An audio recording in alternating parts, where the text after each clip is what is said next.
YouTube, Creeps Rank here, and today we're going to be doing a deck profile for that Kaiju puppet deck that you saw on YEAAAHHH's channel. If anything, I'll leave the link in the description below. I have to remind future me when editing to do so, to put it there, so if it's not there, then you can blame me, whatever. But, we built it together, and you guys seem to like it a lot, and Gimmick Puppets were one of my favorite decks, and I was like, hey, let's do some fun stuff with this deck, and he's like, hey, why don't you put Kaijus in it? And it actually worked out pretty well. It adds a little bit more consistency to the deck than I thought it would. It can get off some crazy combos with it. You can do a whole bunch more damage than the deck can do on its own, which I thought was really, really cool. And you guys, as I said before, I thought you guys seemed to like it. So I asked him what I should do for my Wednesday video, and he told me to do this because I didn't put anything up. There's a deck profile or image of the deck on his Tumblr page where he puts up decks or whatever. If you want to do that instead of watching this video, go for it, but I feel like the person who plays it would give you more insight. So, first up we got Dogoran. He can just, pay 3 counters off of anywhere on the field, which this deck can generate, and pop all the monsters on the field, so that it just promotes him to make big plays and push for like 3k damage. Or you can use him as a rank 8 fodder with half the deck, which is pretty much all rank 8s. Except for the level 4s, and one of those level 4s can make himself an 8, and the other one can make himself an 8 as well by copying the other. So, the only ones that aren't are Destroy and Scissor Arms, and those are only to get stuff in the grave and whatnot. So, he pretty much can add to the rank 8s and pretty much clear fields. Magnedoll is for the whole point of being able to get those level 8s on the field quick, and he's play 3 of, because you can easily, if you don't have any of your Kaiju stuff, or you're not able to get them on the field just yet, or you don't want to, which comes up quite a bit sometimes when you don't want to put them on the field just yet. You can make your solely like just the Gimmick Purple plays and then make the Kaiju plays afterwards, and he's just one of those cards that really just promote the rank 8 plays, and he's very, very good for the deck, so he's a 3 of. Jury Doll, best card of the deck. She's really, even if she's in the hand, she can be a dead draw, but that's why you play 3 trade-in, so you can just drop her, draw 2. And while she's in the graveyard, banish, bring her back. So, she's just the best card in the deck. She does a whole bunch of stuff for you, and really, if you didn't play her, the deck wouldn't be as good as you would think it is. So, with her in the deck, it's really, really good. Kumongus, the level 7, and I do have to say that this was made before Gamma Seal and the other one came out. I forget what set they came out of. I think it was Clash of Rebellions, maybe. Don't quote me on that. But yeah, this is before that, so don't be looking in this deck like, where is it? It's because this was made beforehand, and I didn't know that they were coming out with more Kaiju stuff. So yeah, this is just an ability to just get a monster on board that you can easily destroy. Other than that, you don't really use his counter effect all that much. You only really use his effect so you can clear boards, so you're not going to be using his effect all that often, but if you do find it useful, which I found it useful every once in a while, but I don't really want him on my side of the field, so you want to put him on your opponent's side of the field so you can just blow him up later. So, yeah, you have to play 3 of them, though, so you can draw into him, because there's only 2 Kaijus out. So, you can play 2 of them, but I don't really recommend it, because you do want to see it come up. 2 Egghead, because you can make him a level 8, or you can burn your opponent for 800, but more often than not, you're going to be making him a level 8, and half the time you're going to be dumping your Jury Doll for his effect, and then just bring her back with something else that you've already had in the grave. Destroy, so you can just destroy it. That's pretty much the only reason you're going to be playing him. Scissor Arms, 2 of, because you can dump her. Because you want her in the grave as fast as possible, and he just promotes that ability, and that's pretty much his purpose in this deck, to get him in the graveyard. Other than that, you don't want to see him all that often. Gear Changer, you want to be able to get him, if you can't get into a Magnet Doll, you want to get him so that you can banish stuff to get her on the field, and then bring him out by normal summoning, so you can go for a rank 8 play, or you can go normal summon this, and then special summon that. Either one, it's a good play, and you're gonna make rank 8s all the time. Regeki, because Regeki, 3 of this, so you can dump her as a dead draw, or if you need to, drop him, or even Dogoran if you really have to. It just promotes deck thing and getting into the combo cards that you really need. 1 Junk Puppet, because you don't really want to see it in this deck, because the main focus is trying to use your Kaijus to make your rank 8s, and to have the ability to blow up your opponent's side of the field and pretty much just burn them for their damage and then attack for that final bit of damage. Terraforming, so we can get into our chicken games and our Kyoto waterfront.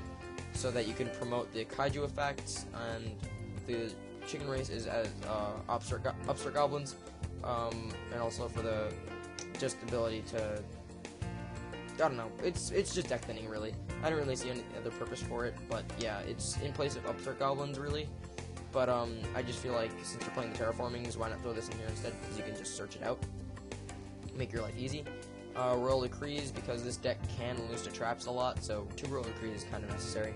And then we got 2 Remove Brainwashing, so that you can just bring the Kaijus that you've used on your opponent's side of the field to get rid of monsters on their side back to you. So it's kind of a necessary card. And I almost missed a Summoning Curse.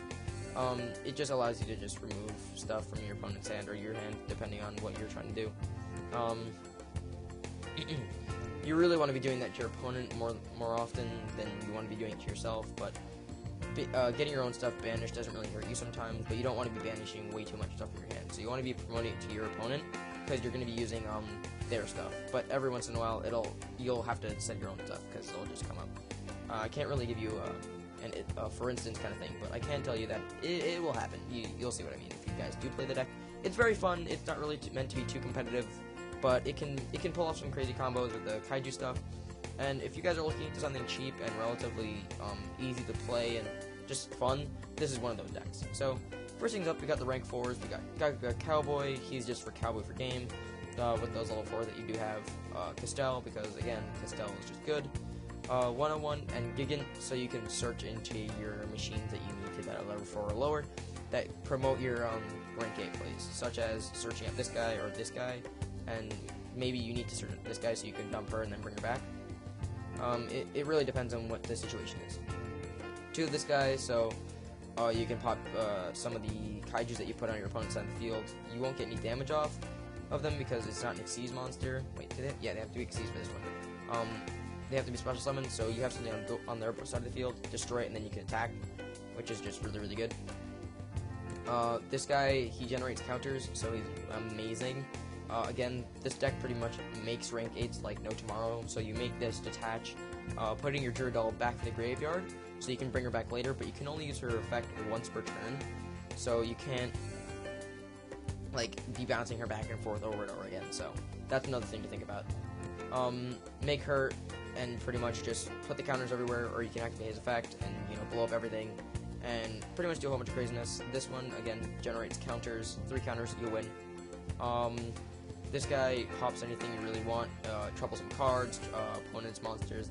This card also deals damage, so if you destroy an opponent's monster, he will take the damage for it, so he can burn for a lot. Again, in this deck, you're going to be using rank up to get into your big C monsters off of your small guys. So the play you usually make is that you make this guy number 40, use the counters, and then go into rank up. Then you make Dark Streaks. There we go. And then it blows up everything with counters on the field. And then whichever monster had the highest attack, he will take damage. So sometimes you'll put this guy or this guy on the field, and then you want to blow him up, so he'll take 3k. And then finally, when you're making rank up plays, you also have this guy. He's just big and you win in 3 turns. Or you can make this guy if your opponent has 2,000 or less life points, and you just make him using rank up, and then you pretty much win. So this deck is not meant to be going to like big regionals or anything like that, or big events. It's meant to be like you can put it in the locals if you really want to see if it goes well. It's a trolley deck, really, just fun. You can play it with your friends. I don't really recommend it to going, as I said before, into going into regionals or anything like that, or any big events. But it's just very fun to do. So if you guys really like it, tell me in the comment section below, and obviously like this video because it's a weird deck, and I just figured if I see you guys like it a lot, I'll probably do more like weird deck profiles of weird archetypes put together. And if you guys like that, I'll make a playlist for it. So I'll look into that and see what crazy stuff I can put together with YEAAAHHH. And also, I was checking out some channels, obviously Yu-Gi-Oh channels and stuff like that, and apparently one guy that I go to locals to has a Yu-Gi-Oh channel. You guys probably go check him out. You probably already know him. He is Tyler from the Yu-Gi Bros.